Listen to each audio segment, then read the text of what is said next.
दोस्तों, खाना खाने के बाद उनकी टट्टी कैसे बनती है और हमारा खाना पचता कैसे है? हमारा खाना पच रहा है या सड़ रहा है, कैसे पता करें दोस्तों? एनर्जी से ही हमारी पूरी बॉडी काम कर पाती है और एनर्जी हमें मिलती है फूड से, और डाइजेस्टिव सिस्टम की मदद से ही हम फूड का एनर्जी में कन्वर्ट कर पाते हैं। हम तो सिर्फ खाना खाते हैं और वॉशरूम जाकर वेस्ट को बॉडी से बाहर निकाल देते हैं, लेकिन खाने से लेकर वॉशरूम जाने तक हमारा डाइजेस्टिव सिस्टम बहुत ही ज्यादा मेहनत करता है। और इस वीडियो में हम यही देखेंगे कि डाइजेस्टिव सिस्टम काम कैसे करता है। डाइजेशन तो खाना खाने से पहले ही शुरू हो जाता है। जब हम खाने के बारे में सोचते हैं तभी हमारे मुंह में पानी आ जाता है। वो पानी नहीं होता है, उसे सलाइवा कहते हैं। जब हम खाना चबाते हैं तब दांत की मदद से हम फूड को छोटे छोटे पीसेस में ब्रेक कर देते हैं और साथ ही खाना और सलाइवा मिक्स हो जाते हैं। हमारे मुंह के अंदर सलाइवरी ग्लैंड्स होते हैं जो सलाइवा बनाते हैं और रिलीज भी करते हैं। सलाइवा में कुछ एंजाइम होते हैं जो कार्बोहाइड्रेट्स और फैट्स का डाइजेशन मुंह के अंदर ही शुरू कर देते हैं, और सलाइवा की मदद से खाना सॉफ्ट और स्मूथ हो जाता है, जिससे ये फूड पेट में आराम से जा पाता है। इस चबाए हुए खाने को बोलस कहते हैं और जुबान बोलस को गले में ढकेल देती है। गले में दो रास्ते होते हैं, एक लंच का रास्ता और दूसरा पेट का रास्ता। अब बोलस को यहाँ से जाना होता है पेट में, पर दो रास्ते होने की वजह से बोलस लंग्स में भी जा सकता है और पेट में भी जा सकता है। अगर बोलस लंग्स में चला जाता है तो दिक्कत हो सकती है, और यही काम आता है एपिग्लॉटिस। एपिग्लॉटिस दरवाजे जैसा होता है जो हवा की नली पर लगा होता है। वैसे तो एपिग्लॉटिस हमेशा ही खुला रहता है, लेकिन जब हम खाना खाते हैं या पानी पीते हैं तब एपिग्लॉटिस बंद हो जाता है और तब खाना या पानी हवा की नली में नहीं जा पाते हैं, और इस तरह बोलास फूड पाइप में आ जाता है। फूड पाइप को एसोफगस भी कहते हैं। फूड पाइप 25 सेंटीमीटर जितना लंबा होता है और फूड पाइप अंदर से इलास्टिक जैसा होता है, और इसी वजह से फूड पाइप बोलस को पेट में ढकेल पाता है, और सलाइवा की वजह से बोलस बिना अटके फूड पाइप से आसानी से गुजर पाता है। फूड पाइप के एंड पर कुछ मसल्स लगे होते हैं जो फूड को यानी बोलस को वापस फूड पाइप में जाने से रोकते हैं। इन मसल्स को LES लोअर इसोफगेस कहते हैं। जब LES रिलैक्स हो जाते हैं तब बोलस पेट में आ जाता है। पेट में पहुंचने के बाद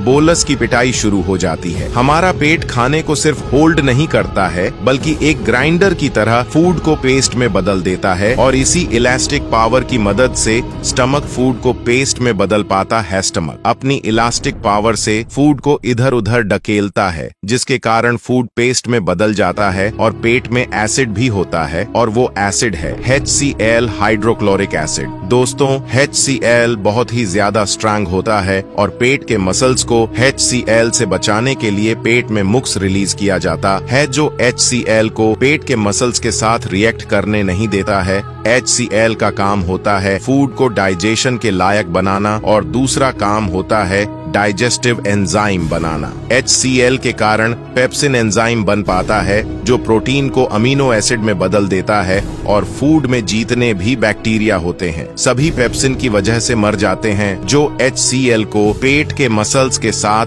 रिएक्ट करने नहीं देता है। HCl का काम होता है फूड को डाइजेशन के लायक बनाना, और दूसरा काम होता है डाइजेस्टिव एंजाइम बनाना। HCl के कारण पेप्सिन एंजाइम बन पाता है जो प्रोटीन को अमीनो एसिड में बदल देता है, और फूड में जितने भी बैक्टीरिया होते हैं सभी पेप्सिन की वजह से मर जाते हैं। पर स्मॉल इंटेस्टाइन में जाते समय काइम बाइल जूस और पैनिक्रिएटिक जूस के साथ मिक्स होता है। बाइल जूस बनता है लिवर में और स्टोर होता है गाल ब्लैडर में, और बाइल जूस फैट्स को ब्रेक करता है। बाइल जूस कलर में ग्रीन होता है, जिसके कारण काइम का कलर भी ग्रीन हो जाता है। और पैंक्रेटिक जूस में अलग अलग एंजाइम होते हैं जो कार्बोहाइड्रेट्स को ग्लूकोज में, प्रोटीन को अमीनो एसिड्स में, और फैट्स को फैटी एसिड्स में बदल देते हैं। तो इस तरह की मदद से हम फूड से एनर्जी ले पाते हैं। स्मॉल इंटेस्टाइन से गुजरने के बाद काइम चला जाता है लार्ज इंटेस्टाइन में। लार्ज इंटेस्टाइन तक आते हुए काइम से लगभग सभी न्यूट्रिएंट्स खून में चले जाते हैं, और इसलिए काइम का कलर ग्रीन से ब्राउन हो जाता है। ब्राउन काइम में अभी भी कुछ न्यूट्रिएंट्स और फाइबर्स होते हैं, और फाइबर्स को हम डाइजेस्ट नहीं कर पाते हैं, और यही हमारी मदद करते हैं। Microbes bacteria. हमारा लार्ज इंटेस्टाइन 1.5 मीटर जितना लंबा होता है, और पूरे लार्ज इंटेस्टाइन पर बैक्टीरिया माइक्रोब होते हैं जो काइम से बचे हुए न्यूट्रिएंट्स को डाइजेस्ट करने में मदद करते हैं, लार्ज इंटेस्टाइन के एंड तक पहुंचते हुए काइम से सभी न्यूट्रिएंट्स और पानी निकाल लिए जाते हैं और अब ये काइम बदल जाता है स्टूल में यानी टट्टी में, और लार्ज इंटेस्टाइन में ही स्टूल यानी टट्टी पर म्यूकस रिलीज किया जाता है